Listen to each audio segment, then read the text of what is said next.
Well, I stopped with music for a while and I'm back studying. Here are some books that I was working on when I was still recording Adobe Audition. But I've been involved in research for years about Kundalini and yoga because I went to a process that really disturbed me, and it's described in this book, The Stormy Search for the Self, a guide to personal growth through transformational crisis. It's very well known in transpersonal psychology and in integral psychology, in America and in the Netherlands a little bit, but in this country it's a disaster. Nobody knows about it, and science really need to evolve and study these things. These are wonderful books by Helena Blavatsky, who founded some lodges for research on these subjects, and it's about the basis of science and religion and how these two are connected.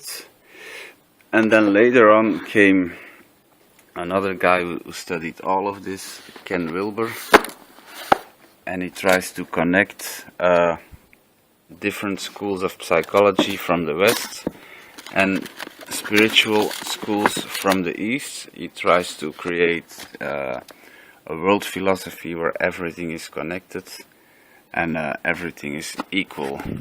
There are only different layers of consciousness and different points of evolution, where Aurobindo was the first one who wrote about this.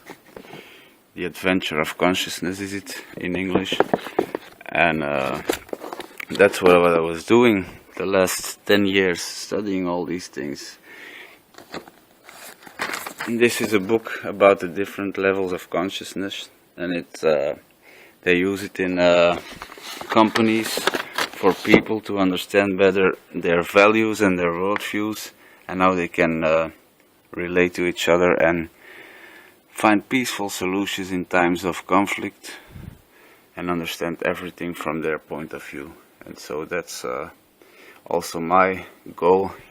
Here is another book, Karl Popper, in Dutch, The Open Society and Its Enemies. So I really hope when I see today Laurette Onkelings tries to ban gurus and out of the field of health, but sometimes gurus can really help when you're involved in these things of spiritual crisis, because they're not all bad. Only the people who are sect leaders or something and who misuse power, they need to be banned, of course. But if you watch here, and I'm still looking for it, this book, things I'm studying are very related to the United Nations goals, trying to help humanity evolve and science to evolve, philosophy, and create a better world for everybody. So in the end I ended up right now studying networking, because in the future I want to work on projects to earn my money honestly and help to spread some knowledge through the internet and help artists through the internet. A good friend of mine, a comedian and a media figure, visited me today. I'm gonna help him with creating videos from his songs. And for the rest, here is another book, The History of Philosophy.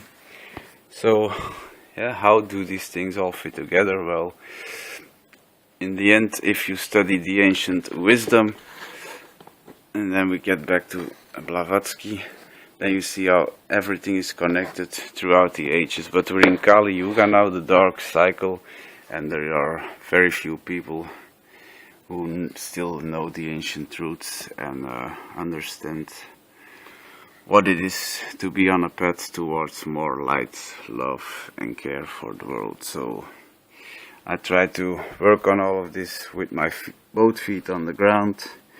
And after my education I'm gonna work because I recovered very well and I'm ready for the world to help everywhere I can and earn money on it, honestly. So that's my goal, and that's a short synthesis of what I've been doing and studying the last 10 years. Here is still Rudolf Steiner. It's all very interesting. So people in politics, don't be afraid of the spiritual world. It needs to be studied scientifically, as a transpersonal school in psychology does, and it's really important to integrate all of this. So like Ken Wilber tried in America, still a lot of work.